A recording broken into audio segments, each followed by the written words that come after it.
유권자들은 예. 본인의 표가 사표가 되는 걸 생각보다 싫어합니다. 그러니까 지금의 상황을 보면 내가 투표장에 나가서 투표를 한다고 하더라도 예. 이게 뭐 내 표가 뭔가 유효표가 돼야지 투표를 하는데 지금의 상황을 봤을 때는 그렇지 못하기 때문에 예.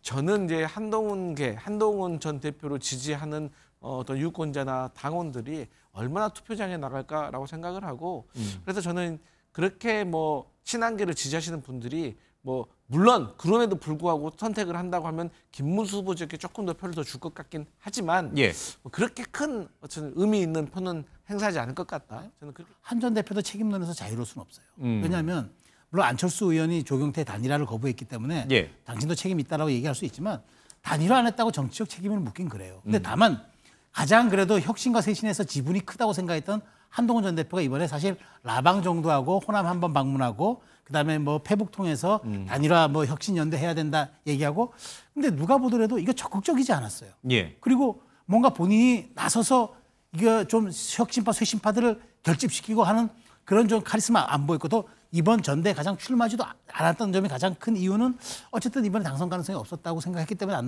나오지 않겠었어요? 그럼 이런 걸 종합해 보면은 과연 한 전 대표가 과거와 같은 위상을 찾을 수 있을까? 국민의힘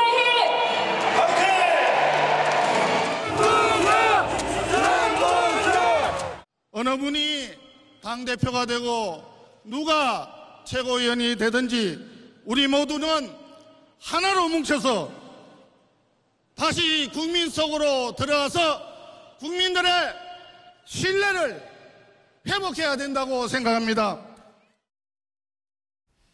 예, 국민의힘이 전환기 씨에게서 벗어나서 다시 재정비를 할 수 있을 것인지 아니면은 최악의 경우에 이른바 찬탄파와 반탄파가 분당을 할 것인지 이제 그런 문제들이 또 숙제로 좀 남아 있는 것 같습니다. 국민의힘 대변인이라든지 아니면 국민의힘 몫으로 여기 방송에 나오신 분들에게 물어보면 하나같이 분당 가능성은 없다 이렇게 얘기를 하는데 실제로 그래요? 민주당 쪽에서 보기에도 분당은 안 할 것 같아요? 저는 이제 분당 가능성도 충분히 있다고 봅니다. 그러니까 국민의힘 소속의 기대가 섞인 건 아니죠? 뭐 국민의힘 뭐 분당한다고 해서 예. 뭐 저희한테 득될 것도 없고 저희는 다만 국민의힘이 상식적인 방향으로 흘러가길 정말로 바랍니다. 예. 이게 망가져도 너무 망가지면은 이게 좌우 균형이 안 맞기 때문에 저희는 좀 상식적인 당 대표가 되기를 정말로 진심으로 예. 바라고 있고요. 협치하고 싶거든요. 근데 이제 이런 겁니다. 이 분당이 됐을 때 과거의 정치사를 보면 이 양대 세력이 비등비등하잖아요. 예. 그러면 오히려 분당되지 않고 둘이 계속해서 투쟁을 합니다. 그런데 지금 굳이 말하자면 친한과 반한으로 나눠진다고 생각을 했을 때 예. 지금 친한계의 세력이 너무나도 미미합니다. 지금 찬탄과 반탄을 보더라도 제가 생각했을 때는 찬탄이 합리적인 선택인데 저렇게 힘을 못 쓰는 걸 보면 어떤 결과가 나올지 아직 모르겠지만 예. 그렇다고 하면은 과연 어떤 균형이 너무나도 한쪽으로 기울었는데 과연 그 안에서 무엇을 할 수 있을까라는 회의론이 나올 예. 것이고 그럴 바에는 차라리 분당을 해서 나가서 지방선거를 치르고 총선 전에 다시 모이는 이합집산을 하는 그런 것들이 낫겠다라는 판단도 할 수 있고 예. 거기에 가장 큰 가늠자가 될 것이 이 반탄 중에서도 김문수 후보가 될 것이냐 장동혁 후보가 될 것이냐가 저는 큰 가늠자가 될 거라고 생각합니다. 예. 왜냐? 지금 김문수 후보와 장동혁 후보 둘 다 메시지가 비슷하지만 딱 한 가지 다른 게 김문수 후보는 친한계도 다 포용하겠다라고 말을 하고 있어요. 예. 그런데 장동혁 후보는 친한계를 축출하겠다라는 메시지를 내고 있더라고요. 그렇기 때문에 지금 친한계 구성원들은 장동혁과는 같은 당에서 정치하기 어렵지 않겠냐라고 최근에 말했다고 민주당의 박지원 의원도 말을 하고 있거든요. 그리고 실제로도 저도 그런 분위기가 느껴져요. 그래서 저는 분당의 어떤 가능성은 김문수가 되느냐 장동혁이 되느냐에 따라서도 좀 중요하게 평가가 될 수 있겠다 이런 생각해 봅니다. 예, 분당 가능성이 나오고 친한계 축출 얘기까지 좀 나오고 있습니다. 그런데 정작 친한계에서는 안 나간다, 분당 안 한다 이런 입장입니다. 박정아 의원 얘기 들어보겠습니다. 박지원 의원이 어제 이제 인터뷰를 보니까 본인이 친한계 의원 한 사람을 만났는데 장동혁 후보가 당대표 되면 우린 나가야죠. 그렇게 얘기했다는데 박정아 의원은 아닙니까? 전혀. 저는 박지원 의원님하고 일면식도 없는 사람이고 박지원 의원님이 워낙 노련하잖아요. 일종의 더듬수? 걸려야 예. 민주당 입장에서 좋은 거잖아요. 분열책. 그렇게 말씀하신 친한계가 누군지는 잘 모르겠습니다만은 그 과연 대표성을 갖고 있는 친한계인지 잘 모르겠어요. 예, 박정아 의원이 당분간은 이제 언론 방송 인터뷰 안 하시겠다고 하는데 나가셔서 이제 얘기를 하시네요. 알겠습니다. 최소영 평론가님, 네.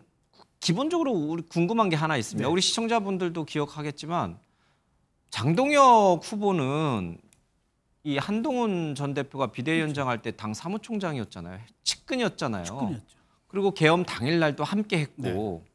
근데 왜 이제는 친한계를 축출하겠다라고 목에 이렇게 막 핏대 세우면서 왜 그 친한계를 저렇게 미워하는 걸까요? 한동훈 전 대표와의 갈등이 가장 결정적인 것 같아요. 저도 건네들은 얘기가 그 탄핵에 이제 해법을 두고, 그러니까 계엄은 막았지만 그것까지는 오케이. 예. 탄핵을 좀 뒤로 미루고 좀 여러 가지 당을 좀 추스리고 뭐 이런 얘기들이 하면 그때 전직 사무총장으로서 굉장히 오고 갔나 봐요. 예. 그랬는데 한 전 대표가 말을 안 들었다는 거죠.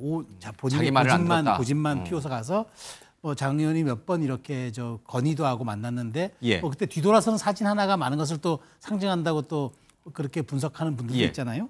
근데 저는 이제 이렇게 봅니다. 저는 분당 가능성요. 저도 1도 없다고 보는 이유가 뭐냐.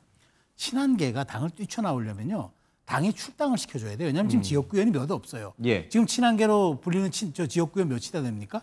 뭐 박정훈 의원, 그다음에 박정하 의원 몇 명이고 나머지 전부 비례대표예요. 예. 근데 비례대표가 당을 떠나겠다고 나오는 순간 어떻게 됩니까? 의원직 내려놔야 돼요. 그러면 당이 배려해서 출당을 시켜줘야 돼요. 예. 제명을 시켜주거나 출당을 시켜줘야 나가서 의원직을 유지해서 뭐 당을 만든지 할 겁니다. 근데 그걸 만일 장동혁 의원이 대표가 됐어요. 예. 출당 시켜주겠습니까? 안 하죠. 그러니까 스스로 나가라는 거지. 그 스스로 이 얘기는 한마디로 뒤집어 얘기하면 분당 가능성은 없다는 얘기입니다. 예. 그런데 다만 여기서 저는 이제 이건 있어요, 분명히. 이번 최고위원 중에 분명히 그 개혁파, 쇄신파가 될 겁니다. 예. 그 많이 반탄파가 대표가 된다면 이걸 어떻게 조율할 건지. 그러지 않으면 매일매일 봉숭아 확장이 될 겁니다. 예. 이 회의 비공개해야 된다 그러고 아마 난리도 아닐 텐데 그걸 그렇다면 대표가 한 달도 안 돼서 그 정도의 갈등 조정 능력도 못 보여주면서 대표를 한다? 그럼 연말에 또 비대위 얘기 또 나올 겁니다. 예. 그다음에 연말에 또 변수가 있어요. 특검 3개가 뭐 종료를 하든지 더 연장을 하든지 할 겁니다. 이걸 또 어떻게 감당해야 될 겁니까? 그런 예. 변수들이 있기 때문에 저는 어쨌든 다 이렇게 말은 그렇게 하고 축출해내고 뭐 선을 끊고 뭐 내부 총질러들 어떻게 한다지만 실제로 정치는 그렇게 할 수는 없을 겁니다. 예. 자, 들으신 것처럼 친한계가 당을 나가는 일은 없을 것이다. 분당은 없을 것이다. 이렇게 이제 전망을 하고는 있습니다만은 정말 장동혁 후보가 당대표가 되면 친한계로서는 굉장히 서름이 아마 커질 것 같습니다. 그래서 장동혁, 김문수 두 후보가 결선에 가면 당연히 친한계 의원들은 누구를 결선 투표에서 누구를 밀을까? 너무 답이 나와 있습니다. 신지호 전 의원의 얘기를 잠깐 듣겠습니다. 뭐 혹여라도 김문수, 장동영 두 사람이 가잖아요. 그럼 이 쇄신파 표는 어떻게 될 것인가? 일부는 투표 포기, 또 참여하면 누굴 찍을 것인가인데 아마도 덜 미운 놈을 찍으려고 그러겠죠. 김문수, 장동혁 중에 한동훈 지지자들이 봤을 때 덜 미운 사람. 예, 친한계가 봤을 때 덜 미운 사람. 뭐 당연히 김문수 후보가 좀 될 텐데 친한계 표가 어느 정도 될지 또 친한계를 지지하는 당원이 어느 정도 될 거라고 보세요? 일단 저는 이제 한동훈 전 대표가 당 대표로 선출됐을 때 한 40% 넘는 정도의 포션이 있었을 거라고 생각을 예. 하거든요. 그렇기 때문에 그 정도의 저는 포션은 지금도 있을 거라고 생각을 합니다. 영향력이 있군요. 그럼요. 그런데 이제 하나의 그 계파로 확실하게 자리 잡은 건 저는 사실이라고 생각을 해요. 근데 문제는 어쨌든 간에 이 유권자들은 예. 본인의 표가 사표가 되는 걸 생각보다 싫어합니다. 그러니까 지금의 상황을 보면 내가 투표장에 나가서 투표를 한다고 하더라도 예. 이게 뭐 내 표가 뭔가 유효표가 돼야지 투표를 하는데 지금의 상황을 봤을 땐 그렇지 못하기 때문에 예. 저는 이제 한동훈 전 대표를 지지하는 어떤 유권자나 당원들이 얼마나 투표장에 나갈까라고 생각을 하고 그래서 저는 그렇게 뭐 친한계를 지지하시는 분들이 뭐 물론 그럼에도 불구하고 선택을 한다고 하면 김문수 후보에게 조금 더 표를 더 줄 것 같긴 하지만 예. 뭐 그렇게 큰 어떤 의미 있는 표는 행사하지 않을 것 같다. 저는 그렇게 보여집니다. 누가 당대표가 되느냐에 따라서 친한계의 운명이 많이 달라지겠지만 그보다 더 우리 국민에게 관심, 시청자들에게 관심 가는 건 한동훈 전 대표의 운명이란 말이에요. 네. 만약에요 오늘 과반이 없어서 다음 주 화요일 날 결선 투표를 간다고 쳐요. 그러면 시간이 좀 있는 거잖아요. 주말에 있으니까. 자, 이 한 3, 4일 되는 이 시간 동안 한동훈 전 대표는 그러면 어떻게 해야 되느냐. 장동혁 후보가 됐을 때 자신이 받게 될 정치적인 역경은 뭐 예상이 되니까요. 어떻게 해야 됩니까? 한동훈 대표는 이 짧은 3, 4일 기간 동안. 그러니까 내일 그러니까 만일 결선 가잖아요. 예. 내일 TV 토론이 또 한 번 있어요. 결선 TV 토론이. 그러면 이제 만일 반탄파부 2명 올라간다. 김문수, 장동혁 이른바 김장 대결이 전면적으로 한 번 더 있죠. 예. 그럼 이제 내일 그러면 수위를 한번 생각해 보십시오. 이게 결선 투표이기 때문에 자, 더 세질 가능성이 하나 있어요. 예. 이제 마지막 결선 투표가 남아 있으니까 더 세질 가능성이 하나 있고 그렇지 않으면은 이제 출구 전략을 열을 수도 있는 거죠. 그러니까 저는 내일 그 기조를 보는 거죠. 예. 한 대표 입장에서는 오늘 결과해 가지고 얘기를 할 수가 없죠. 내일 토론회를 보고 토론에 대해서 이제 좀 더 방향성과 서로의 선명성들이 또 부딪히지 않겠습니까? 그걸 놓고 보고 판단하겠죠. 왜냐하면 투표는 화요일 날이니까. 자, 그러면은 저는 한 전 대표가 이 생각할 수 있는 가능성도 이게 있어요. 근데 만일 여기서 또 전제되는 게 하나가 반탄파범 2명이 또 올라가잖아요. 한 전 대표도 책임론에서 자유로울 수는 없어요. 왜냐하면 물론 안철수 의원이 조경태 단일화를 거부했기 때문에 예. 당신도 책임 있다라고 얘기할 수 있지만 단일화 안 했다고 정치적 책임을 묻긴 그래요. 근데 다만 가장 그래도 혁신과 쇄신에서 지분이 크다고 생각했던 한동훈 전 대표가 이번에 사실 라방 정도 하고 호남 한번 방문하고 그다음에 뭐 패북 통해서 단일화 뭐 혁신 연대 해야 된다 얘기하고 근데 누가 보더라도 이거 적극적이지 않았어요. 예. 그리고 뭔가 본인이 나서서 이게 좀 혁신파 쇄신파들을 결집시키고 하는 그런 좀 카리스마 안 보였고 또 이번 전대에 가장 출마하지도 않았던 점이 가장 큰 이유는 어쨌든 이번에 당선 가능성이 없었다고 생각했기 때문에 안 나오지 않겠었어요? 그럼 이런 걸 종합해 보면은 과연 한 전 대표가 과거와 같은 위상을 찾을 수 있을까? 그런 지도력과 카리스마를 가지고 위기 상황 때 장수가 칼을 뽑지 않으면 언제 칼을 뽑겠습니까? 그런 측면에서 저는 이제 물론 한동훈 전 대표가 이제 주말에 이제 그 양자 토론을 보고 여러 가지 보면서 반탄 후보들이 올라갔을 때 생각은 하고 여러 가지 전략도 수립하겠지만 기본적으로 지금 있는 이 상황에서의 좀 책임론 거기서부터 저는 자유로울 수 없다. 왜냐하면 그만한 포션을 갖고 있는 정치인이기 때문에 그래서 저는 어쨌든 이번 그 전대에 만약 오늘 과반이 없이 결선 간다 그러면은 결선에서 누가 될 거냐 이 선명성 경쟁과는 별도로 그럼 쇄신파에 대해서 누군가는 여기에 대해서 좀 책임과 말하자면 그런 어떤 자기의 그 책임성을 좀 져야 되지 않느냐 이런 얘기들이 나올 것도 같아요. 어떻게 전망하세요? 한 전 대표가 어떤 역할을 할 수 있을지 또 운명이 어떻게 될 것 같아요?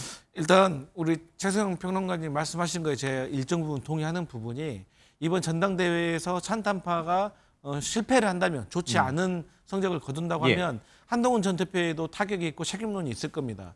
저는 최초에 한동훈 전 대표 출마하면 안 된다라고 이제 생각을 했던 사람인데 대신에 출마는 하지 않지만 적극적으로 조경태 후보라든지 안철수 후보를 도왔어야죠.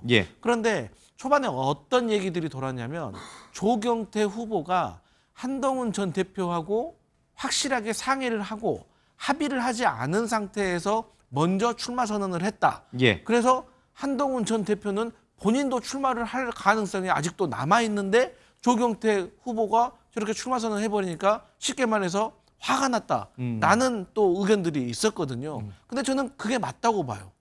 만약에 그렇게 사이가 나쁘지 않았다고 하면 조경태 후보 누가 보더라도 친한 게 아니겠습니까? 그럼 열심히 도왔을 거 아니에요. 근데 한동훈 전 대표가 지금 조경태 후보 뭐 얼마나 열심히 도왔습니까? 별로 그런 느낌을 받을 수가 없어요. 그렇기 때문에 이것은 한동훈 전 대표의 리더십하고도 연결이 되어 있는 부분이에요.